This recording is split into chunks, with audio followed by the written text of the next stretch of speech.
ഞാൻ ഈ ഒരു വീഡിയോ റെക്കോർഡ് ചെയ്ത് എഡിറ്റ് ചെയ്ത് പകുതി കഴിഞ്ഞപ്പോഴാണ് ജോൺ ജോൺസ് വീണ്ടും തിരിച്ചു വരുന്നുള്ള ന്യൂസ് കണ്ടത്. കാരണം നിങ്ങൾക്കറിയാലോ, ഞാൻ വീഡിയോ എടുത്ത് അത് എഡിറ്റ് ചെയ്ത് അപ്ലോഡ് ചെയ്യാൻ എന്തായാലും 2-3 ദിവസം എടുക്കും. ഈ ഒരു വീഡിയോ ഞാൻ 3 ദിവസം മുമ്പ് റെക്കോർഡ് ചെയ്തത്, പക്ഷേ ഇത്രയും എഡിറ്റ് ചെയ്യാൻ ഒരു സമയം എടുത്തു. അതിൻ്റെ ഏറെക്കുറെ തീരാറായപ്പോഴാണ് ഈ ഒരു സംഭവം ഞാൻ കേൾക്കുന്നത്. അതിനെ പെട്ടെന്ന് ഞാൻ വിചാരിച്ചു ഇത്രയും ചെയ്ത് വെറുതെ ആയല്ലോ എന്ന്. പക്ഷേ തമാശ എന്താണെന്ന് വെച്ചാൽ, ഞാൻ അതിനകത്തിൽ പറഞ്ഞിട്ടുണ്ടായിരുന്നു ജോൺസ് റിട്ടയർ ആയെന്ന് എനിക്ക് വിശ്വാസം ഇല്ലെന്നുള്ള രീതിയിലൊക്കെ പറഞ്ഞിട്ടുണ്ടായിരുന്നു. എന്തായാലും നിങ്ങൾ ആ വീഡിയോ ഒന്ന് കേട്ട് നോക്ക്. ബാക്കി കാര്യങ്ങൾ ഞാൻ അവസാനം പറയാം. ഫൈനലി ജോൺ ജോൺസ് റിട്ടയറായി. തോമസ് മെൽ ഹെവി വെയ്റ്റ് ചാമ്പ്യനുമായി. ഞാൻ Thomas Mel versus John Jones വീഡിയോയിൽ ഞാൻ പറഞ്ഞിരുന്നു ഈ ഒരു ഫൈറ്റ് നടക്കാൻ പോകുന്നില്ല, ജോൺസ് എന്തായാലും ഈ ഒരു ഫൈറ്റ് ഏറ്റെടുക്കത്തില്ല, ജോൺസ് ലക്കിയാണ് എന്നുള്ള രീതിയിൽ പറഞ്ഞിരുന്നു. അപ്പോഴത്തേക്ക് നിങ്ങൾ കുറേ പേര് വന്ന് പറഞ്ഞു ജോൺസിനെ നിനക്ക് അറിയത്തില്ല, ജോൺസ് എന്തായാലും ഈ ഒരു ഫൈറ്റ് ഏറ്റെടുക്കും എന്നുള്ള രീതിയിലൊക്കെ പറഞ്ഞിരുന്നു. ബട്ട് പിന്നീടും ഞാൻ ചെയ്ത വീഡിയോസിലെല്ലാം ഞാൻ പറഞ്ഞിരുന്നു ഈ ഒരു ഫൈറ്റ് എന്തായാലും നടക്കാൻ പോകുന്നില്ല, ജോൺസിൻ്റെ ഈഗോ എന്തായാലും ഈ ഒരു ഫൈറ്റ് ഏറ്റെടുക്കാൻ സമ്മതിക്കത്തില്ല. എന്നാൽ അതേസമയം ആൾക്കാർ വീണ്ടും പറഞ്ഞു ബെറ്റ് ഉണ്ടോ ഈ ഒരു ഫൈറ്റ് എന്തായാലും നടക്കും, നീ ജോൺസ് ഹേറ്ററാണ് എന്നുള്ള രീതിയിലൊക്കെ പറഞ്ഞു. പക്ഷേ ആൾക്കാർ ഈഗോ വേറെ രീതിയിൽ ഇൻ്റർപ്രറ്റ് ചെയ്തു. ജോൺസിന് ഒരിക്കലും ഒരു ലോസ് അഫോർഡ് ചെയ്യാൻ പറ്റത്തില്ല. കാര്യം തോമസ് മെൽ അത്രയും ഒരു ഡേഞ്ചറസ് ഫൈറ്റർ ആയതുകൊണ്ട് തന്നെ ഒരിക്കലും ജോൺ ജോൺസിന് ആ ഒരു ലോസ് അഫോർഡ് ചെയ്യാൻ പറ്റത്തില്ല. അതുകൊണ്ട് ജോൺസ് എന്തായാലും ആ ഒരു ഫൈറ്റ് ഏറ്റെടുക്കത്തില്ല എന്ന് ഞാൻ പറഞ്ഞിരുന്നു. ഇപ്പം ആ പറഞ്ഞ പോലെ തന്നെ നടന്നില്ലേ. എന്തായാലും അവസാനം ജോൺസ് റിട്ടയറായി. ഈ റിട്ടയർമെൻറ്റിൻ്റെ കാര്യം പറയുകയാണെങ്കിൽ അന്ന് ഹിൽ വേഴ്സസ് റൗണ്ടറി ഫൈറ്റ് ഉണ്ടായിരുന്നു. ആ ഫൈറ്റ് തീർന്നപ്പോഴത്തേക്ക് ഏറെക്കുറെ രാത്രി വെളുപ്പാങ്കാലമായിരുന്നു. അത് കഴിഞ്ഞിട്ട് ഉറങ്ങാൻ കിടന്നപ്പോഴത്തേക്ക് പെട്ടെന്ന് കുറേ മെസ്സേജ് വരുന്നു, ബ്രോ നോക്ക് ജോൺ ജോൺസ് റിട്ടയറായി എന്ന് പറഞ്ഞിട്ട്. പെട്ടെന്ന് ചാടി എണ്ണീറ്റ് ട്വിറ്ററിൽ പോയി നോക്കിയപ്പോഴത്തേക്ക് സംഘസത്യമാണ് ഡാന വൈറ്റ് ജോൺസിന് റിട്ടയർമെൻറ്റ് അനൗൺസ് ചെയ്തു. പക്ഷേ ആ ഒരു റിട്ടയർമെൻറ്റ് നിങ്ങൾ ശ്രദ്ധിച്ചിരുന്നോ? അതായത് എല്ലായ്പ്പോഴും ഏതൊരു ഡാന വൈറ്റിൻ്റെ ആണെങ്കിലും ജോൺ ജോൺസിൻ്റെ ആണെങ്കിലും ഇൻ്റർവ്യൂവിൽ എല്ലാ റിപ്പോർട്ടേഴ്സും അല്ലെങ്കിൽ എല്ലാവരും ചോദിക്കുന്ന പോലെ തന്നെ വീണ്ടും ഒരു റിപ്പോർട്ടർ ഡാന വൈറ്റിനോട് ജോൺസ് വേഴ്സസ് ഹസ്ബൻഡിൻ്റെ കാര്യം എന്തായി എന്ന് ചോദിച്ചപ്പോഴത്തേക്ക് ഡാന വൈറ്റ് കാഷ്വലി ജോൺസ് എന്തായാലും രാത്രി വിളിച്ചിരുന്നു റിട്ടയർ ആകുമെന്ന് പറയുന്നു, എന്തായാലും ഇനി മുതൽ തോമസ് മെല്ലാണ് ചാമ്പ്യൻ. ഇത്രയും പറഞ്ഞ് നിർത്തി. അതായത് നമ്മുടെ സ്പോർട്ടിൻ്റെ ഗോട്ടിൻ്റെ റിട്ടയർമെൻ്റ് ആണ് നടന്നത്. ആ ഒരു 10 സെക്കൻഡിൽ നമ്മുടെ സ്പോർട്ടിൻ്റെ മൈക്കിൾ ജോർഡനാണ് ജോൺ ജോൺസ്, നമ്മുടെ സ്പോർട്ടിൻ്റെ മാഗ്നസ് കാൾസനാണ് ജോൺ ജോൺസ്, അല്ലെങ്കിൽ നമ്മുടെ സ്പോർട്ടിൻ്റെ ടൈഗർ വുഡ്സ് ആണ് ജോൺ ജോൺസ്, നമ്മുടെ സ്പോർട്ടിൻ്റെ മെസ്സിയോ റൊണാൾഡോ ആണ് ജോൺ ജോൺസ്. പക്ഷേ ആ ഒരു ഗോട്ടിൻ്റെ റിട്ടയർമെൻ്റ് ആണ് ഈ രീതിയിൽ നടന്നത്. ബട്ട് സ്റ്റിൽ ജോൺസ് റിട്ടയർ ആയോ എന്നുള്ള കാര്യത്തിൽ എനിക്ക് ഇപ്പോഴും സംശയമുണ്ട്. ഞാൻ എന്നെക്കുറിച്ച് പറയാം. പിന്നെ ഇപ്പോൾ ഓരോരും പല ക്വസ്റ്റ്യൻസ്. ഇതിപ്പോൾ ആരുടെ തെറ്റാണ്, ജോൺസ് ഇങ്ങനെ ലൈറ്റ് എറിഞ്ഞിട്ട് പോയത് ശരിക്കും ആരുടെ മിസ്റ്റേക്കാണ്, ജോൺസിൻ്റെ മിസ്റ്റേക്കാണോ അതോ യുഎസിയുടെ മിസ്റ്റേക്കാണോ അതോ ആസ്പിനലിൻ്റെ മിസ്റ്റേക്കാണോ എന്നുള്ള രീതിയിലൊക്കെ. ഫസ്റ്റ് ഓഫ് ഓൾ നിങ്ങൾ മനസ്സിലാക്കേണ്ടതെന്ന് വെച്ച് കഴിഞ്ഞാൽ പെർഫെക്ഷൻ എന്താണെന്ന് വെച്ച് കഴിഞ്ഞാൽ നോയിങ് വേർ ടു സ്റ്റോപ്പ്, അതായത് എവിടെ നിർത്തണം എന്നറിയുന്ന ആ ഒരു പോയിന്റ് ഉണ്ടല്ലോ, അതിനെയാണ് ശരിക്കും പെർഫെക്ഷൻ എന്ന് പറയുന്നത്. ജോൺസിൻ്റെ കരിയറിൽ എൻ്റെ അഭിപ്രായത്തിൽ ആ ഒരു പെർഫെക്റ്റ് പോയിന്റ് എന്ന് പറയുമ്പോഴത്തേക്ക് സിൽഗാനെ തോപ്പിച്ചിരിക്കുന്ന ആ ഒരു മൊമെൻ്റ് ആയിരുന്നു. കാരണം ജോൺസിൻ്റെ റിട്ടേണിനെ കുറിച്ചിട്ട് ആൾക്കാർക്ക് ഒരുപാട് സംശയങ്ങളൊക്കെ ഉണ്ടായിരുന്നു. കാര്യം ഇപ്പോൾ പിന്നീട് ആൾക്കാർ പറയുന്നേക്കും സിൽഗാൻ ജോൺസിന് അത്ര വലിയൊരു ഫൈറ്റ് ഒന്നും ആയിരുന്നില്ല, സിൽഗാൻ റെസ്ലിംഗ് ഇല്ല എന്നുള്ള രീതിയിലൊക്കെ പറയുന്നു. അതിപ്പം പിന്നീട് എല്ലാവരും everybody is vice after an incident എന്ന് പറയില്ലേ, ഒരു സംഭവം നടന്ന ശേഷം എല്ലാവർക്കും അത് ശരി അത്രേ ഉള്ളായിരുന്നു അങ്ങനെ ചെയ്താൽ മതിയായിരുന്നു എന്നൊക്കെ പറയത്തില്ലേ. അതുകൊണ്ട് അതിൽ വലിയ കാര്യമൊന്നുമില്ല. ആ ഒരു ഫൈറ്റ് ലൈവ് കണ്ട ഒരാളെന്നുള്ള നിലയിൽ ശരിക്കും നമ്മളെല്ലാം ഭയങ്കര ക്യൂരിയസ് ആയിരുന്നു. കാര്യം ജോൺസ് ഇത്രയും ഒരു ബ്രേക്കിൽ നിന്ന് വരികയാണ്, ആ വരുന്നതും വേറൊരു ഡിവിഷനിലേക്ക് ലൈറ്റ് ഹെവി വെയിറ്റിൽ നിന്ന് മാറിയിട്ട് ഹെവി വെയിറ്റിലേക്ക് വരുന്നു. അത് മാത്രമല്ല അത് ഫൈറ്റ് ചെയ്യുന്നത് സെൽഗാൻ എന്ന് പറയുമ്പോഴത്തേക്ക് അന്ന് ആ ഒരു ഫാസ്റ്റസ്റ്റ് ഹെവി വെയിറ്റ് എന്നുള്ള രീതിയിൽ അറിയപ്പെട്ടിരുന്നൊരു ഹെവി വെയിറ്റാണ്. ഇപ്പോൾ തോമസ് മെല്ലിൽ വരുന്നതിന് മുമ്പ്, തോമസ് മെല്ലിന് ഇപ്പോൾ വന്ന ശേഷം ഫാസ്റ്റസ്റ്റ് ഹെവി വെയിറ്റ് എന്ന് എല്ലാവരും അസ്പിനാലിനെയാണ് വിളിക്കുന്നത്. പക്ഷേ അതിന് മുമ്പ് ഈ ഒരു പൊസിഷൻ ഉണ്ടായിരുന്നത് സെൽഗാനാണ്. മാത്രമല്ല അന്ന് സെൽഗാനും ഫ്രാൻസിസ് ഗാനുമായിട്ടൊരു ക്ലോസ് ഫൈറ്റ് ഉണ്ടായിരുന്നു. അതൊക്കെ കൊണ്ട് തന്നെ ഇപ്പം ഒപ്പോണൻറ്റ് സെൽഗാൻ ആയതുകൊണ്ടും ഇത്രയൊരു ഫാസ്റ്റ് മൂവിങ് ഹെവി വെയിറ്റ് ആയതുകൊണ്ടും ജോൺ ജോൺസ് ഇത്രയൊരു ബ്രേക്കിൽ നിന്ന് വരുന്നത് കൊണ്ടും മാത്രമല്ല നമ്മൾ ഇതിനെ വിചാരിച്ച് ജോൺ ജോൺസ് ഹെവി വെയിറ്റിലേക്ക് വരുമ്പോഴത്തേക്ക് ഇത്ര വെയിറ്റ് ഒക്കെ പുട്ട് ഓൺ ചെയ്തിട്ട് ഭയങ്കര മസ്കുലറായിട്ടായിരിക്കും വരുന്നത്. പക്ഷേ കുറച്ച് വണ്ണമൊക്കെ ആയിട്ട് കുറേ ഫാറ്റൊക്കെ വെച്ചിട്ടാണ് ജോൺസ് വന്നത്. അന്നേരം ഇതുപോലെ നമുക്ക് ഡൗട്ട്സ് ഉണ്ടായിരുന്നു, ശരിക്കും ജോൺ ജോൺസിന് ആ ഒരു പഴയ പോലെ സ്പീഡ് കീപ്പ് അപ്പ് ചെയ്യാൻ പറ്റുമോ, ആ ഒരു പഴയ കാർഡിയോ കാണുമോ, അങ്ങനെ ഒരുപാട് ഡൗട്ട്സ് ഉണ്ടായിരുന്നു. പക്ഷേ ആ ഒരു ഫൈറ്റ് എന്ന് പറയുമ്പോഴത്തേക്ക് അക്ഷരാർത്ഥത്തിൽ എല്ലാവരെയും നിശബ്ദരാക്കിക്കൊണ്ട് ഒരു ഭയങ്കര ഫൈറ്റായിരുന്നു. മീൻസ് വിത്തിൻ സെക്കൻഡ്സ് ജോൺസ് സെൽഗാനെ തീർന്നു പറയുമ്പോഴത്തേക്ക് നമ്മളെല്ലാവരും ഇല്ലേ ലോകം മൊത്തം ഇല്ലേ MMA വേൾഡ് മൊത്തം എണീറ്റ് നിന്ന് റെസ്പെക്ട് ചെയ്ത ഒരു മൊമെൻ്റ് ആയിരുന്നു. കാര്യം അതുവരെയുള്ള ജോൺസ് ഇപ്പം ആ ഒരു റേസായിട്ടുള്ള ക്ലോസ് ഫൈറ്റ് എല്ലാവരും ശരിക്കും അബ്സല്യൂട്ട്ലി ആൾക്കാർ മറന്നേനെ. കാരണം ആ ഒരു സമയത്ത് ആ ഒരു പീക്ക് മൊമെൻറ്റിൽ MMA എന്ന് വെച്ചാൽ ജോൺ ജോൺസ് ആയിരുന്നു. അത് ശരിക്കും ലൈവ് കണ്ടവർക്ക് മാത്രമേ അതിൻ്റെ ആ ഒരു ഫീൽ അറിയത്തുള്ളൂ. എന്നിട്ട് നമ്മളെല്ലാവരും ഇതുപോലെ ബോ ഡൗൺ ചെയ്തു പോയൊരു നിമിഷമായിരുന്നു അത്. ശരിക്കും അന്നായിരുന്നു ജോൺസിൻ്റെ കരിയറിലെ പീക്ക്. ശരിക്കും അന്നായിരുന്നു ജോൺസ് റിട്ടയർ ചെയ്യേണ്ടിയിരുന്നത്. പക്ഷേ വീണ്ടും ജോൺസ് അവിടെ നിർത്തിയില്ല, സ്റ്റീപ്പെ കോൾ ഔട്ട് ചെയ്തു. ഓക്കെ, നമുക്ക് എല്ലാവർക്കും സന്തോഷമായിരുന്നു, ഹെവി വെയിറ്റ് ഗോട്ടായുള്ള സ്റ്റീപ്പയും കൂടെ തോപ്പിക്കട്ടെ എന്ന് വിചാരിച്ചു. പക്ഷേ സമയത്ത് ആ ഒരു ഫൈറ്റ് നടന്നില്ല, ജോൺസിന് ഇഞ്ചുറി ആയിപ്പോയി. പക്ഷേ അപ്പോഴത്തേക്ക് തോമസ് മെൽ ഇൻറ്ററിം ചാമ്പ്യനായി. അങ്ങനെയാണ് ഇവർ തമ്മിലുള്ള കമ്പാരിസൺ തുടങ്ങിയത്, Thomas Mel versus John Jones. But ജോൺസിന് ഈ കാര്യങ്ങളെല്ലാം വളരെ നന്നായിട്ട് തന്നെ ഡീൽ ചെയ്യായിരുന്നു. കാരണം അസ്പിനാൽ ഇങ്ങനെ കയറി വന്നപ്പോൾ തന്നെ ജോൺസിന് പറയായിരുന്നു ഇനി അപ്പ് ഇൻകമേഴ്സിനെ ഒന്നും ഞാൻ ഫൈറ്റ് ചെയ്യുന്നില്ല, ഞാൻ ഈ ഒരു സ്റ്റീപ്പയും കൂടെ ഫൈറ്റ് ചെയ്തിട്ട് ഞാനങ്ങ് പോകും എന്നുള്ള രീതിയിൽ പറഞ്ഞിരുന്നെങ്കിൽ എല്ലാവരും ജോൺസിനെ റെസ്പെക്ട് ചെയ്തേനെ. പക്ഷേ നടന്നതെന്ന് വെച്ച് കഴിഞ്ഞാൽ ജോണ് തോമസ് പിനാലിനെ ഇതുപോലെ നോബഡി എന്നുള്ള നിലയിൽ ട്രീറ്റ് ചെയ്യാൻ തുടങ്ങി, പ്രത്യേകിച്ച് ആരുമല്ല എന്നുള്ള രീതിയിൽ ട്രീറ്റ് ചെയ്യാൻ തുടങ്ങി. അങ്ങനെയാണ് ഈ ഒരു ഡക്കിംഗ് അലിഗേഷൻ ഇങ്ങനെ വന്നു തുടങ്ങിയത്. മാത്രമല്ല അതെല്ലാം പോട്ട് സ്റ്റീപ്പയും കൂടെ ഫൈറ്റ് ചെയ്തിട്ട് പോയിരുന്നെങ്കിൽ യാതൊരു ഇഷ്യൂ ഉണ്ടാകത്തില്ലായിരുന്നു. ശരിക്കും ജോൺസ് അന്നേരമെങ്കിലും റിട്ടയർ ചെയ്യേണ്ടതായിരുന്നു. ഇപ്പോൾ സ്റ്റീപ്പെ ഫൈറ്റ് ചെയ്യുക, അസ്പനാലിൽ ബെൽറ്റ് ഹാൻഡ് ഓറിയോ എന്തെങ്കിലും ചെയ്യുക, ആ ഒരു ടോർച്ച് പാസ് ചെയ്യുന്ന ഒരു മൊമെൻറ്റിലേക്ക് പോയിട്ട് അവിടെ റിട്ടയർ ചെയ്യുക. അതും ചെയ്തില്ല. അപ്പോൾ എന്നെ സംബന്ധിച്ചിടത്തോളം ഞാൻ ആ സ്റ്റീപ്പെ വേഴ്സസ് ജോൺ ജോൺസ് ഫൈറ്റ് കണ്ട ഒരേ ഒരു റീസൺ എന്ന് പറയുമ്പോഴത്തേക്ക്, ഒന്ന്, ജോൺ ജോൺസ് സ്റ്റീപ്പെ ഏത് രീതിയിൽ തോപ്പിക്കുന്ന അറിയാൻ വേണ്ടിയിട്ടും, രണ്ട്, ആ ഫൈറ്റിന് ശേഷം ജോൺ ജോൺസ് എന്തായിരിക്കും പറയാൻ പോകുന്നത് അറിയാൻ വേണ്ടിയിട്ടാണ്. തോമസ് മെല്ലനെ കോൾ ഔട്ട് ചെയ്യോ എന്തായിരിക്കും ചെയ്യാൻ പോകുന്നത് അറിയാൻ വേണ്ടിയിട്ടും. പക്ഷേ പ്രത്യേകിച്ച് കോൾ ഔട്ടും കാര്യങ്ങളൊന്നും നടന്നില്ല, വീണ്ടും അങ്ങോട്ട് കൊണ്ടുപോവാണ്. പിന്നെ ഈ ജോൺ ജോൺസ് ഫാൻസിൻ്റെ കാര്യം എന്ന് പറയുമ്പോഴത്തേക്ക്, ജോൺസിന് എന്തും കാണിച്ചോട്ടെ, ജോൺസ് ലെജൻഡ് ആയതുകൊണ്ട് അതെല്ലാം പെർമിറ്റഡ് ആണ് എന്നുള്ള രീതിയിൽ അങ്ങ് പറഞ്ഞു വെക്കാണ്. നിങ്ങൾ മനസ്സിലാക്കേണ്ടതെന്ന് വെച്ച് കഴിഞ്ഞാൽ, അസ്പിനാൽ ഇപ്പം ജോൺസ് ചെറുപ്പത്തിൽ എങ്ങനെ കയറി വന്നോ അതുപോലെ ഒരാളാണ് അസ്പിനാൽ. ഇപ്പം അപ്പ് ആൻഡ് കമ്മിങ് ടാലൻ്റ് ആണ്. ഈവൻ ജോൺസിൻ്റെ കൂട്ട് തന്നെ, അല്ലെങ്കിൽ ജോൺസിനേക്കാളും ടാലൻ്റ് ആയിട്ടുള്ള ആൾക്കാർ ഇനി വന്നുകൊണ്ടിരിക്കുകയും ചെയ്യും. അന്നേരം അവർക്കെല്ലാം കൂടെ ഓപ്പർച്യൂണിറ്റി കൊടുക്കാൻ വേണം. നമ്മൾ അവരുടെ ഫൈറ്റ്സും കൂടെ കാണാനാണ് ഇരിക്കുന്നത്. അതായത് ഇപ്പം നമ്മളിപ്പം എൻ്റെ കേസിൽ പറയുകയാണെങ്കിൽ, ഞാൻ ജോൺസ് ഫാനല്ല, ഞാനൊരു ഫൈറ്റ് ഫാനാണ്. ജോൺസിൻ്റെ ഫൈറ്റ് കാണുന്നത് ഇഷ്ടമാണ് എന്നല്ലാതെ ഞാനിപ്പോൾ ഒരു ബ്ലൈൻഡ് ജോൺസ് ഫാനോ കാര്യങ്ങളൊന്നും അല്ല.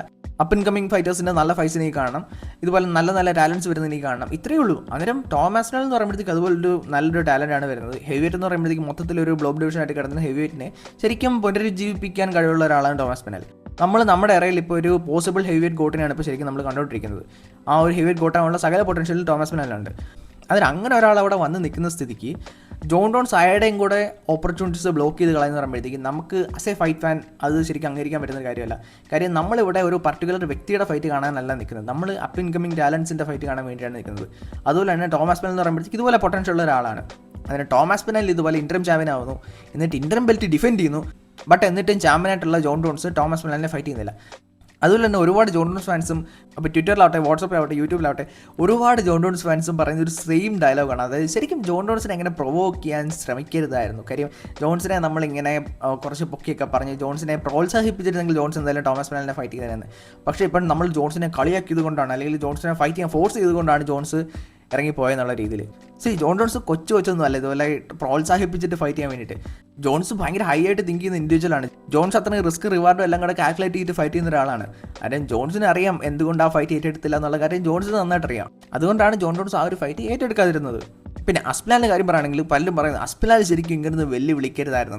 പിന്നെ അസ്പിനാൽ എന്ത് ചെയ്യണമായിരുന്നു? അസ്പിനാൽ ഇൻറ്ററിം ബെൽറ്റ് ജയിച്ചു, ഇൻറ്ററിം ബെൽറ്റ് ഡിഫെൻഡ് ചെയ്തു. എന്നിട്ടും ശരിക്കും നിങ്ങളൊരു കാര്യം മനസ്സിലാക്കണമെന്ന് വെച്ച് കഴിഞ്ഞാൽ, നമുക്കായിരിക്കും ജോൺസ് ഒക്കെ അത്രയും മേളിൽ നിൽക്കുന്ന ആൾ. അസ്പിനാൽ എന്ന് പറയുമ്പോഴത്തേക്ക് അസ്പിനാലിൻ്റെ കൂടെ തന്നെ കോമ്പീറ്റ് ചെയ്യുന്ന ഒരാൾ മാത്രമാണ് ജോൺ ജോൺസ്. അങ്ങനെ അസ്പിനാലിൽ ഫൈറ്റ് ചെയ്യേണ്ടത് ടൈറ്റിലിന് വേണ്ടിയിട്ടാണ്. അസ്പിനാൽ ഇതുപോലെ ബാക്കി ഇസ്ലാം മഹാജൻ്റെ കൂട്ടാണെങ്കിലും ഇലിയയുടെ കൂട്ടാണെങ്കിലും എല്ലാവരുടെ കൂട്ടും അസ്പിനാൽ അംബീഷ്യസ് ആണ്. അങ്ങനെ അസ്പിനാലിന് ശരിക്കും ഇനി വേണ്ടത് ബെൽറ്റാണ്. ഏതൊരു ഫൈറ്ററിനാണെങ്കിലും ആഗ്രഹം അൺഡിസ്പ്യൂട്ടഡ് ചാമ്പ്യൻ ആവുന്നുള്ളതല്ലേ. അതിന് അസ്പിനാലിന് ശരിക്കും വേണ്ടത് ബെൽറ്റ് മാത്രമാണ്. അതിന് ആ ഒരു ബെൽറ്റ് ഹോൾഡ് ചെയ്ത് നിൽക്കുന്നതാണ് ജോൺ ജോൺസ്. എന്നാൽ ചാമ്പ്യനായിട്ടുള്ള ജോൺ ജോൺസിൻ്റെ കാര്യം പറയുകയാണെങ്കിൽ ആ ഒരു ബെൽറ്റ് വെക്കേറ്റ് ചെയ്യത്തുമില്ല. ഇന്റർം ചാമ്പ്യനായിട്ടുള്ള തോമസ് മെല്ലൻ, അതായത് ഡിസേർവിംഗ് ആയിട്ടുള്ള തോമസ് മെല്ലനെ ഫൈറ്റ് ചെയ്യത്തുമില്ല. എന്നാൽ അതേസമയം അലക്സ് പെരേരയൊക്കെ ഫൈറ്റ് ചെയ്താൽ കൊള്ളാമെന്നുണ്ട്. അതിനും ഇതാണ് ശരിക്കും ജോൺസൺ ചാമ്പ്യനാണ്, ചാമ്പ്യൻ്റെതായ ഡ്യൂട്ടീസ് ഉണ്ട്, അത് ചെയ്യുന്നില്ല. അതാണ് പ്രധാന വിഷയം. ജോൺസ് നിയർലി 2 വർഷമാണ് ഒരു എൻ്റയർ ഡിവിഷനെ അവിടെ സ്റ്റാഗ്നൻ്റ് ആക്കി വെച്ചത്. ഒരു എൻ്റയർ ഡിവിഷനെ. അതിന് ഒരു ചാമ്പ്യന് ബെൽറ്റ് ഡിഫെൻഡ് ചെയ്യാൻ കഴിയില്ലെങ്കിൽ, ആ ഒരു ചാമ്പ്യൻ്റെതായ ഡ്യൂട്ടി നിറവേറ്റാൻ കഴിയില്ലെങ്കിൽ ശരിക്കും വെക്കറ്റ് ചെയ്ത് പോവുക, അടുത്ത ആൾക്ക് ഓപ്പർച്യൂണിറ്റി കൊടുക്കുക എന്നുള്ളതാണ് ശരിക്കും ചെയ്യേണ്ടത്. അതാണ് ശരിക്കും ഒരു സ്പോർട്സ്മാൻ ചെയ്യേണ്ടത്. അല്ലാതെ ഈ ജോൺസ് ഫാൻസ് പറയുന്ന പോലെ ആജീവനാന്തം ജോൺസ് ഔട്ട് ഇരുന്നോട്ടെ എന്ന് കരുതാൻ ശരിക്കും നമ്മൾ ബാക്കി ഫൈറ്റ് ഫാൻസ് എന്ന് പറയുമ്പോഴത്തേക്ക് അത്ര ബ്ലൈൻഡ് ഒന്നും അല്ല. നമ്മൾ ബ്ലൈൻഡ് ജോൺസ് ഫാൻസ് ഒന്നും അല്ല, നമ്മൾ ഫൈറ്റ് ഫാൻസ് ആണ്. നമുക്ക് ആ ഡിവിഷൻ മൂവ് ഓൺ ചെയ്യണമെന്നുണ്ട്. നമുക്ക് ഇതുപോലെ അസ്പിനാൽ വേഴ്സസ് സിൽഗാൻ ഫൈറ്റ് കാണണമെന്നുണ്ട്, Aspinall versus Jailton Almeida fight കാണണമെന്നുണ്ട്. അതുപോലെ തന്നെ അപ്പ് ഇൻകമേഴ്സ് ആയിട്ടുള്ള ടാലിസൺ ടെക്സ്റ്റീരിയൊക്കെ ടോപ്പിലേക്ക് കയറി വരണമെന്നുണ്ട്. അതിനൊക്കെ വേണ്ടിയിട്ട് ആ ഒരു ഡിവിഷൻ മൂവ് ഓൺ ചെയ്യണം. ആ ഒരു ഡിവിഷനെ മൊത്തത്തിൽ ഇങ്ങനെ പിടിച്ചു വെക്കുന്ന പരിപാടി എന്ന് പറയുമ്പോഴത്തേക്ക് നമുക്കൊരിക്കലും അംഗീകരിക്കാൻ പറ്റത്തില്ല. അതുകൊണ്ടാണ് നമ്മൾ ശരിക്കും ജോൺ ജോൺസിനെ സ്ട്രിപ്പ് ചെയ്യണം, ജോൺ ജോൺസ് ഇനി അവിടെ ഇരിക്കാൻ അർഹനല്ല എന്നുള്ള രീതിയിൽ പറഞ്ഞത്. അല്ലാതെ അത് ജോൺസിനോടുള്ള ബ്ലൈൻഡ് ഹെഡോ അല്ലെങ്കിൽ ജോൺസൺ തോറ്റ് കാണാനുള്ള ആഗ്രഹമൊന്നും കൊണ്ട് പറഞ്ഞൊന്നുമല്ല. അതിൻ്റെ ഭാഗമായിട്ട് ഇതുപോലെ നമ്മളെല്ലാവരും ഇതുപോലെ സ്ട്രിപ്പ് ജോൺ ജോൺസ് എന്ന് പറയുന്ന ക്യാമ്പയിൻ നടത്തുകയും, അതുപോലെ തന്നെ ഞാനും എൻ്റെ കമ്മ്യൂണിറ്റി ടാബിൽ മറ്റേ സ്ട്രിപ്പ് ജോൺ ജോൺസ് ക്യാമ്പയിൻ്റെ ഭാഗമാകാൻ പറഞ്ഞതും ഒക്കെ എന്ന് പറയുമ്പോഴത്തേക്ക് നമ്മൾ നമ്മുടെ സൈഡിൽ നടത്തുന്ന ഒരു അറ്റംപ്റ്റ് ആണ്. അതായത് നമ്മൾ വെറുതെ ഒരു ഫൈറ്റ് കാണുക പോകുന്നുള്ളതിനേക്കാൾ, അതായത് നമ്മൾ ഫൈറ്റ് ഫാൻസ് അല്ലേ, അതായത് നമുക്കും ഇവിടെ വോയിസ് ഉണ്ട്. അതായത് ശരിക്കും നമ്മൾ ആഗ്രഹിക്കുന്ന കാര്യങ്ങൾ കൂടെ നേടിയെടുക്കാൻ അറ്റംപ്റ്റ് ആണ് ശരിക്കും അവിടെ നടത്തിയത്. First of all Jones retire ആയെന്ന് എനിക്ക് തോന്നുന്നില്ല. ജോൺസിനെ ടൈറ്റ്ലി സ്ട്രിപ്പ് ചെയ്തു, ഇതുപോലെ റിട്ടയർ ആയെന്നൊക്കെ പറഞ്ഞു. ജോൺസിനെ ഒരിക്കലും അങ്ങനെ വിശ്വസിക്കാൻ പറ്റില്ല. ജോൺസിനാണെങ്കിലും ഡാനയാണെങ്കിലും വിശ്വസിക്കാൻ പറ്റത്തില്ല. ജോൺസൺ എന്ന് പറയുമ്പോഴത്തേക്ക് ഭയങ്കര കോംപ്ലിക്കേറ്റഡ് ആയിട്ടുള്ള ഒരു ഇൻഡിവിജ്വലാണ്. ഒരുപാട് ഇന്നർ ഡീമൻസും കാര്യങ്ങളൊക്കെ ഉള്ള ഒരാളാണ്. നമുക്കൊരിക്കലും ജോൺസിനെ പ്രെഡിക്റ്റ് ചെയ്യാൻ പറ്റത്തില്ല. ഡാന എന്ന് പറയുമ്പോഴത്തേക്ക് പക്കാ ബിസിനസ്മാനാണ്. അതുകൊണ്ട് തന്നെ ഡാനെ പറയുന്നത് വിശ്വസിക്കാൻ പറ്റത്തില്ല. അതുകൊണ്ട് തന്നെ ഞാൻ എന്തായാലും വിശ്വസിക്കുന്നത് ജോൺസ് എന്തായാലും റിട്ടയർ ആയിട്ടില്ല. ജോൺസ് എപ്പോൾ വേണമെങ്കിലും ഫൈറ്റ് ചെയ്യാൻ തിരിച്ചു വരാമെന്ന് തന്നെയാണ് എനിക്ക് തോന്നുന്നത്. ഇപ്പോൾ അസ്പിനാലിനെ ഫൈറ്റ് ചെയ്യാൻ വയ്യെങ്കിൽ ഇപ്പം അസ്പിനാലിനെ പെട്ടെന്ന് എന്തെങ്കിലും ഭയങ്കര ഇഞ്ചുറി ഒക്കെ ആയിട്ട് കുറേ നാൾ കേജിൽ നിന്ന് വിട്ട് നിൽക്കേണ്ട എന്തെങ്കിലും അവസ്ഥ വരികയാണ് ചെയ്ത് കഴിഞ്ഞാൽ ജോൺസ് മിക്കവാറും തിരിച്ചു വരും. അല്ലെങ്കിൽ വേറെ എക്സാമ്പിൾ പറയുകയാണെങ്കിൽ ഇപ്പോൾ അലക്സ് പെരേര വീണ്ടും ലൈറ്റ് ഹെവി വെയിറ്റ് ചാമ്പ്യൻ ആയി കഴിഞ്ഞാൽ ജോൺസ് വീണ്ടും ലൈറ്റ് ഹെവിയിൽ വന്നേക്കാം. അതിന് ജോൺസ് എന്തായാലും കംപ്ലീറ്റ്ലി റിട്ടയർ ആയെന്ന് എനിക്ക് തോന്നുന്നില്ല. മാത്രമല്ല UFC ഒരുപാട് ജോൺസിനെ ഇങ്ങനെ ഫേവർ ചെയ്തിട്ടുണ്ട്. ആ ഒരു PD യൂസേജിൻ്റെ കാര്യത്തിലാണെങ്കിലും ജോൺസിന് വേണ്ടി ഒരുപാട് കൺസിഡറേഷൻസ് UFC ചെയ്തിട്ടുണ്ട്. അതുപോലെ തന്നെ ആ ഒരു ഗ്ലൗസിൻ്റെ കാര്യം നിങ്ങൾക്ക് ഓർമ്മയില്ലേ? ആ ഒരു ഗോൾഡൻ ഗ്ലൗസ് ചാമ്പ്യൻഷിപ്പിന് വേണ്ടിയിട്ട് കൊണ്ടുവന്നായിരുന്നല്ലോ. ശരിക്കും ആ ഒരു പുതിയ ഗ്ലൗസ് കൊണ്ടുവന്ന് പറയുമ്പോഴത്തേക്ക് ഐപോക്സ് ഒക്കെ കുറയ്ക്കാൻ വേണ്ടിയിട്ടാണ്. നിങ്ങൾ ശ്രദ്ധിച്ചായിരുന്നു ജോൺസ് വേഴ്സസ് സ്റ്റിപ്പെ മിയോസിസ് ഫൈറ്റിലാണ് ആ ഒരു ഗ്ലൗസ് റിമൂവ് ചെയ്തത്. അതിനും അവിടെയും വെറ്ററൻസിന് അത് ഫൈറ്റ് ചെയ്യാൻ ബുദ്ധിമുട്ടാണെന്ന് പറഞ്ഞുകൊണ്ടാണ് UFC റിമൂവ് ചെയ്തത്. എഗെയിൻ അതും ജോൺസിന് വേണ്ടിയിട്ടാണ് UFC ചെയ്തത്. പിന്നെ പൗണ്ട് ഫോർ പൗണ്ട് റാങ്കിങ്ങിൽ ജോൺസ് ഇത്ര ആക്റ്റീവ് അല്ലായിരുന്നിട്ട് പോലും എപ്പോഴും ആ ഒരു ടോപ്പ് 3 കാണുക. എന്നിട്ട് ഡാന പോകുന്നിടത്തെല്ലാം ജോൺസിനെ ഗ്ലേസ് ചെയ്തുകൊണ്ട് നടക്കുക. അതിന് ജോൺസിന് UFC ഭയങ്കര കൺസിഡറേഷൻസ് കൊടുത്തിട്ടുണ്ട്. എന്തൊന്നും എനിക്കറിയത്തില്ല. പക്ഷേ UFC ജോൺസിനെ വഴി വിട്ട് തന്നെ സഹായിച്ചിട്ടുണ്ട്. അതിന് ജോൺസ് ഇനിയും തിരിച്ചു വരാമെന്ന് പറഞ്ഞു കഴിഞ്ഞാൽ ഓക്കെ UFC എന്തായാലും ജോൺസിന് ടൈറ്റിൽ ഷോട്ട് കൊടുക്കുകയും കാര്യങ്ങളൊക്കെ ചെയ്യും. അതുകൊണ്ട് തന്നെ ജോൺസ് കംപ്ലീറ്റ്ലി റിട്ടയർ ആയെന്ന് എനിക്ക് തോന്നുന്നില്ല. പക്ഷേ ഇപ്പം ശരിക്കും കറൻ്റ്ലി ജോൺസ് ഒരു നാണം കെട്ട രീതിയിലാണ് നിൽക്കുന്നത്. കാര്യം എസ്പെഷ്യലി ജോൺസ് റിട്ടയർ ആയ ആ ദിവസം പോലും, അതായത് ഒരാൾ പോലും ഒരു ഹാപ്പി റിട്ടയർമെൻ്റ് എന്ന് പോലും പറയുന്നില്ല. എല്ലാവരും ജോൺസിനെ ഡക്കെന്ന് വിളിക്കുന്നു, വായി വരുന്ന ചീത്ത മൊത്തം വിളിക്കുന്നു, ഗോട്ട് അല്ലാതെന്ന് പറയുന്നു. മാത്രമല്ല ജോൺസ് റിട്ടയർ ആയ ഒരു ദിവസം ഭയങ്കര കോമഡി ആയിരുന്നു. അതിന് ആൾക്കാരെല്ലാം കൂടെ ജോൺസിന് എന്തായാലും ഗോട്ടല്ല, ഇത്രയും ഒരു ഡക്കേ സ്ഥിതിക്ക് ജോൺസ് എന്തായാലും ഗോട്ടല്ല, ഇനി അടുത്ത ഗോട്ടാരാണ് എന്നുള്ള രീതിയിൽ ആൾക്കാരെല്ലാം കൂടെ അന്വേഷിക്കാൻ ഇറങ്ങി. അതിൻ്റെ കോമഡി എന്ന് പറയുമ്പോഴത്തേക്ക് കുറേ പേര് GSPയുടെ കാര്യം പറയുന്നു, കുറേ പേര് DJയുടെ കാര്യം പറയുന്നു. അതിനിടെ കൂടെ കുറേ പേര് ഖവീബ് എന്തായാലും തോറ്റിട്ടുമില്ല, ആരും ഡക്ക് ചെയ്തിട്ടുമില്ല, അതുകൊണ്ട് ഖവീബ് ഗോട്ടാണ് എന്നുള്ള രീതിയിലൊക്കെ പറയുന്നു. അന്നേരം ആ രീതിയിൽ ഭയങ്കര കോമഡിയൊക്കെ ആയിരുന്നു. പക്ഷേ സ്റ്റിൽ ഒരു കാര്യം എന്ന് പറയുമ്പോഴത്തേക്കും നമ്മുടെ സ്പോർട്ടിൻ്റെ ഗോട്ട് ജോൺസ് തന്നെയാണ്. അതിനകത്ത് പ്രത്യേകിച്ച് ഡൗട്ടൊന്നുമില്ല. സ്റ്റാറ്റിസ്റ്റിക്കലി നമ്മുടെ സ്പോർട്ടിന് വേണ്ടിയിട്ട് ഇത്രയും കോൺട്രിബ്യൂട്ട് ചെയ്ത വേറൊരാളില്ല, നമ്മുടെ സ്പോർട്ടിൽ ഇത്രയും കാര്യങ്ങൾ അച്ചീവ് ചെയ്ത വേറൊരാളില്ല. അങ്ങനെ അതുകൊണ്ട് തന്നെ സ്റ്റാറ്റിസ്റ്റിക്കലി ജോൺസ് തന്നെയാണ് ഗോട്ട്. പക്ഷേ അൺഫോർച്ചുനേറ്റ്ലി നമ്മുടെ ഗോട്ട് ഒരു നാർസിസിസ്റ്റിക് ആൻഡ് ഗ്രീഡി ആയിട്ടുള്ളൊരു ഡക്കായിപ്പോയി. കാര്യം ഞാൻ നേരത്തെ പറഞ്ഞ പോലെ തന്നെ ആ ഒരു അസ്മാലിനെ ഫൈറ്റ് ചെയ്യുന്നുമില്ല, ബെൽറ്റിൽ നിന്ന് പോകുന്നുമില്ല, എന്നാൽ വേറെ ആൾക്കാരെ ഫൈറ്റ് ചെയ്യാൻ വേണം. അതൊക്കെ എന്ന് പറയുമ്പോഴത്തേക്ക് എങ്ങനെ അംഗീകരിച്ചു കൊടുക്കാൻ പറ്റും? അവിടെയാണ് ശരിക്കും GSP ഒക്കെ റോൾ മോഡലാവുന്നത്. കാര്യം ബിസ്പിങ്ങിനെ തോപ്പിച്ച് GSP മിഡിൽ വെയ്റ്റ് ചാമ്പ്യൻ ആയല്ലോ. പക്ഷേ അപ്പം GSPക്ക് കുറേ ഹെൽത്ത് ഇഷ്യൂസും കാര്യങ്ങളൊക്കെ ഉണ്ടായിരുന്നു. ആ ഒരു ഹെൽത്ത് ഇഷ്യൂസൊക്കെ വെച്ചിട്ട് തന്നെയാണ് ഫൈറ്റ് ചെയ്തത്. പക്ഷേ പിന്നീട് ട്രീറ്റ്മെൻ്റ് ഒക്കെ എടുക്കണമായിരുന്നു. അതിന് GSPക്ക് വേണമെങ്കിൽ ആ ഒരു സ്റ്റാർഡം യൂസ് ചെയ്യായിരുന്നു. കാര്യം ഇത്രയും ഒരു ബ്രേക്ക് കഴിഞ്ഞിട്ട് തിരിച്ച് വന്നിട്ട് ചാമ്പ്യൻ ആയതാണ്. ആ ഒരു MMA ആ ഒരു പീക്കിൽ നിൽക്കുന്ന മൊമെൻ്റ് ആയിരുന്നു. അതിന് GSPക്ക് വേണമെങ്കിൽ ആ ഒരു സ്റ്റാർഡം ഒക്കെ ചാമ്പ്യൻ UFC ചാമ്പ്യൻ എന്നുള്ള ഒരു സ്റ്റാർഡം ഒക്കെ യൂസ് ചെയ്തിട്ട് ഒരുപാട് കാര്യങ്ങൾ ചെയ്യാൻ പറ്റുമായിരുന്നു. പക്ഷേ GSP ചെയ്യുന്ന പറയുമ്പോഴത്തേക്ക് അന്ന് റോബർട്ട് വിറ്റേക്കർ ഇൻട്രീം ചാമ്പ്യനായിട്ട് അവിടെ നിൽക്കുകയായിരുന്നു. അതിനും GSPക്ക് എന്തായാലും ഇത്രയും ഹെൽത്ത് ഇഷ്യൂസ് ഒക്കെ ഉള്ളത് കൊണ്ട് തന്നെ ആ ഒരു ബെൽറ്റ് ഡിഫെൻഡ് ചെയ്യാൻ പറ്റാത്തൊരവസ്ഥയാണ്. അതായത് GSP ആഴ്ചകൾക്കുള്ളിൽ തന്നെ ഒരു സ്പോർട്സ്മാൻ എന്നുള്ള നിലയിൽ ആ ഒരു ബെൽറ്റ് വെക്കേറ്റ് ചെയ്തു. ഇൻട്രീം ചാമ്പ്യനായിട്ടുള്ള വിറ്റേക്കർ പ്രൊമോട്ടായിട്ട് അൺഡിസ്പ്യൂട്ടഡ് ചാമ്പ്യനുമായി. കാര്യം ഇതായിരുന്നു ശരിക്കും ജോൺസ് ചെയ്യേണ്ടിയിരുന്നത്. അതിന് ജോൺസ് അത് ചെയ്തില്ല. അതിന് ഇത്രയും ബാക്ക്ലാഷ് ഇപ്പോൾ ജോൺസിന് കിട്ടുന്നുണ്ടല്ലോ. ഒന്നാമത്തെ കാര്യം ഇത്രയും നാൾ നമ്മുടെ സമയം വേസ്റ്റാക്കി ഇപ്പോൾ ഫൈറ്റ് എന്ന് പറഞ്ഞുകൊണ്ട് ഈവൻ ജോൺസ് ഫാൻസിനെ പോലും കുരങ്ങളിപ്പിച്ചു. കാര്യം ജോൺസ് ഫാൻസ് എല്ലാവരും ജോൺസ് എന്തായാലും ഫൈറ്റ് ചെയ്യും എന്ന് പറഞ്ഞ് പിന്നീട് ജോൺസ് റിട്ടയർ ആയപ്പോഴത്തേക്ക് അവർ മൊത്തത്തിൽ നാണം കിട്ടുപോയില്ലേ. അതിന് ഇത്രയും നാളും ജോൺസ് എല്ലാവരും പറ്റിച്ചതുകൊണ്ട് തന്നെ നാട്ടുകാർ മൊത്തം ജോൺസിനെ വായി വരുന്നു പറയാം. അന്നേരം ആ ഒരു കാര്യങ്ങൾ കേൾക്കാൻ ശരിക്കും ജോൺസ് ഡിസേർവിംഗ് ആണ്. അതുകൊണ്ട് ശരിക്കും ആരെയും ബ്ലെയിം ചെയ്യൽ പ്രത്യേകിച്ച് കാര്യമൊന്നുമില്ല. പിന്നെ ബ്ലെയിം ചെയ്യാമെന്ന് UFC ബ്ലെയിം ചെയ്യും. കാരണം UFC ഇത് എന്നെ ജോൺസിനെ സ്ട്രിപ്പ് ചെയ്തിട്ട് ആ ഒരു ഡിവിഷനെ മൂവ് ഓൺ ചെയ്യാൻ വേണ്ടതായിരുന്നു. അസ്പെലിനെ ചാമ്പ്യൻ ആക്കുമോ അല്ലെങ്കിൽ ആ ഒരു ചാമ്പ്യൻഷിപ്പ് ബെൽറ്റിന് വേണ്ടിയിട്ട് അസ്പെൽ വേഴ്സസ് ഗാനോ എന്തെങ്കിലും നടത്തേണ്ടതായിരുന്നു. പക്ഷേ ഇത്രയും നാൾ അത് വെച്ച് നീട്ടി ഇപ്പം നടക്കുമെന്ന് പറഞ്ഞ് നാട്ടുകാരെ മൊത്തം പറ്റിച്ചു. അതിനും ഇതിൻ്റെ പൂർണ്ണ ഉത്തരവാദിത്വം ജോൺസിനും UFC മാത്രമാണ്. അല്ലാതെ വേറെ ആരിലും ബ്ലെയിം ചെയ്തിട്ട് പ്രത്യേകിച്ച് കാര്യമൊന്നുമില്ല. അതിന് ജോൺസ് ശരിക്കും അത് മനസ്സിലാക്കിയില്ല. ജോൺസ് വീണ്ടും അള്ളി പിടിച്ചോട്ടിരുന്നു. ജോൺസിന് അവസാനം സ്റ്റെപ്പ് ചെയ്തു. സാധനം നാണം കെട്ട് റിട്ടയറായി. അതിന് ഇതൊക്കെയാണ് ജോൺസിൻ്റെ കാര്യം. എന്തായാലും എൻ്റെ മനസ്സ് പറയുന്നത് ജോൺസ് എപ്പോഴായാലും തിരിച്ചു വരുമെന്ന് തന്നെയാണ് എനിക്ക് തോന്നുന്നത്. ഇതുപോലെ എന്തെങ്കിലും ഒരു പ്രോപ്പർ ഓപ്പർച്യൂണിറ്റി നോക്കി നിൽക്കുകയാണെന്ന് തന്നെയാണ് എനിക്ക് തോന്നുന്നത്. നമുക്ക് നോക്കാം എന്തായാലും ഞാൻ തുടക്കത്തിൽ പറഞ്ഞ പോലെ തന്നെ ഞാനൊരു വീഡിയോ റെക്കോർഡ് ചെയ്ത് എഡിറ്റ് ചെയ്ത് ഏറെക്കുറെ ഈ ഒരു സ്ഥലമൊക്കെ ആയപ്പോഴാണ് ഈ ഒരു സംഭവം കേൾക്കുന്നത്. അന്നേരം ഇനിയുള്ള കാര്യം എന്ന് പറയുമ്പോഴേക്ക് ജോൺസ് മിക്കവാറും തിരിച്ചു വരുമെന്ന് കേൾക്കുന്നു.